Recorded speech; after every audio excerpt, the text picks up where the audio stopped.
जय सिया राम। आप सुन रहे हैं कैपिटल रेडियो अयोध्या। मैं हूं भावना राय और मैं हूं वात्सल्य राय। सभी सुनने वालों को जय सिया राम। कैपिटल रेडियो अयोध्या में आप लगातार सुन रहे हैं रामायण की कहानियां। रामायण का अर्थ है राम का अयन, यानी भगवान श्री राम की यात्रा। ये वो यात्रा पथ है जिस पर बढ़ते हुए राजकुमार राम मर्यादा पुरुषोत्तम भगवान हो गए। पिछले एपिसोड में हमने आपको भगवान राम और सीता जी के कोहबर में जाने की कथा सुनाई। अगर आपने वो एपिसोड नहीं सुना है तो हमारे YouTube चैनल और Facebook पेज पर जाकर सुन सकते हैं। उसका लिंक भी हम डिस्क्रिप्शन बॉक्स में साझा कर रहे हैं। और अब आगे की कथा। गोस्वामी तुलसीदास जी महाराज कहते हैं, जनक सनेहु सील करतूती, ट्रिप सब भांति सराह विभूति। दिन उठी बिदा अवधपति मांगा, राखई जनक सहित अनुरागा। राजा दशरथ जी स्वागत, सत्कार और स्नेह के लिए जनक जी की बहुत सराहना करते हैं। हर दिन वो सुबह अयोध्या जाने की अनुमति मांगते हैं, लेकिन राजा जनक बहुत आग्रह से उन्हें रोक लेते हैं। स्वागत सत्कार हर दिन बढ़ता जाता है। किसी को भी ये विचार अच्छा नहीं लगता कि राजा दशरथ विदा हों। कई दिन ऐसे ही बीत गए। ऐसा लगता था कि मानो स्नेह की रस्सी में बारातियों को बांध दिया गया है। तब मुनि विश्वामित्र और शतानंद जी ने राजा जनक को समझाया। उन्होंने जनक जी से कहा, हे राजन, भले ही आप अपने स्नेह की वजह से उन्हें विदा नहीं कर पा रहे हैं, लेकिन अब उन्हें अयोध्या जाने की अनुमति दे दीजिए। जनकपुरी के लोगों ने जब बारात के विदा होने की बात सुनी तो वो उदास हो गए। बाराती जहाँ जहाँ ठहरे थे वहाँ अनेक प्रकार के मेवे, पकवान और भोजन सामग्री भेजी गई। जनक जी ने अनेक सुंदर पलंग, 1,00,000 घोड़े और 25,000 रथ भेजे। 10,000 हाथी, गायें, सोना, जवाहरात और कपड़े भेजे गए। जनक जी ने एक बार फिर बहुत सारा दहेज दिया। सारे सामान का बखान करना तो संभव ही नहीं है। ये सारा सामान राजा जनक ने अयोध्यापुरी भेजा। चले ही बारात सुनत सब रानी, बिकल मीन गन जनु लघु पानी। बारात अब वापस जाएगी, ये सुनकर रानी ऐसे व्याकुल हो गई मानो पानी कम होने पर मछलियां छटपटा रही हों। पुनि पुनि सीय गोद करि लेहि, तेह असीस सिखावन देहि। होई हैं संतत पियहि पियारी, चिर अहिबात असीस हमारी। वो बार बार सीता जी को गोद में भर कर लेती हैं, आशीर्वाद देती हैं, सिखाते हुए कहती हैं, तुम सदा अपने पति की प्यारी बनी रहो, तुम्हारा सुहाग अचल रहे, यही हमारा आशीर्वाद है। सास ससुर गुरु सेवा करेहूँ, पति रुख लख आयुष अनुसरेहूँ। अति स्नेह बस सखी सयानी, नारी धर्म सिख वही मृदुबानी।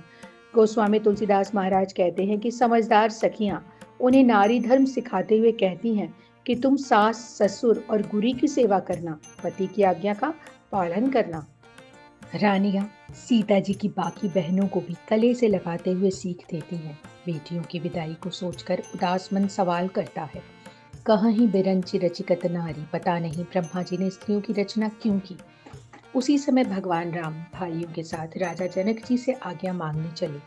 चारों भाइयों के दर्शन करने के लिए नगर के सब लोग उमड़ पड़े। मरन सीलु जिमि पाव पीयूसा, सुरतरु लहे जन्म कर भूखा। पाव नारी की हरिपदु जैसे, इन कर दर्शन हम कह तैसे। वो कहते हैं हमारे लिए इनके दर्शन ऐसे ही हैं मानो मरने वाले को अमृत मिल जाए, जन्म जन्म के भूखे लोगों को कल्प वृक्ष मिल जाए, या फिर नरकगामी को भगवान के चरणों में जगह मिल जाए। भगवान राम को देखकर उनका अनुराग उमड़ पड़ा। भगवान राम और सब भाइयों को उबटन लगाया गया, स्नान कराया गया, फिर तरह तरह के पकवान परोसे गए। सही समय देखकर भगवान राम ने बहुत संकोच के साथ कहा, राव अवधपुर चहत सिधाए, विदा होन हम यहाँ पठाए। मातु मुदित मन आयुष देहु, बालक जानि करब नित नेहु। भगवान राम ने विनम्र स्वर में कहा कि महाराज अब अवधपुरी लौटना चाहते हैं। उन्होंने हमें विदाई की आज्ञा लेने के लिए भेजा है। हे माँ, हमें प्रसन्न होकर आज्ञा दीजिए और अपना बच्चा समझते हुए हम पर अपना स्नेह बनाए रखिएगा। ये सुनते ही रनिवास में उदासी छा गई। रानियां बिलखने लगी। सासू माँ प्रेम की वजह से कुछ कह नहीं पा रही थी। उन्होंने सीता जी और दूसरी राजकुमारियों को गले से लगा लिया और उनके पतियों से विनती करने लगी, करि विनय सिय राम ही, समरपि जोरि कर पुनि पुनि कहे। बलि जाऊं तात सुजान तुम, कहु विदित गति सबकी अहे। परिवार पुरजन मोहि राजहि, प्राण प्रिय सिय जान भी, तुलसीस सील स्नेह लखि निज किंकरी करि मानवी। रानी ने भगवान राम को विनीत भाव के साथ सीता जी को समर्पित किया। उन्होंने प्रार्थना करते हुए कहा, हे तात, आप जानते हैं कि हमें परिवार के लोगों और नगर के लोगों को सीता प्राणों के समान प्रिय है। हे तुलसीदास के स्वामी, आप इनके शील और स्नेह को देखकर इन्हें अपनी अनुचर मानकर रखिएगा। आप गुण, शील और दया के धाम हैं।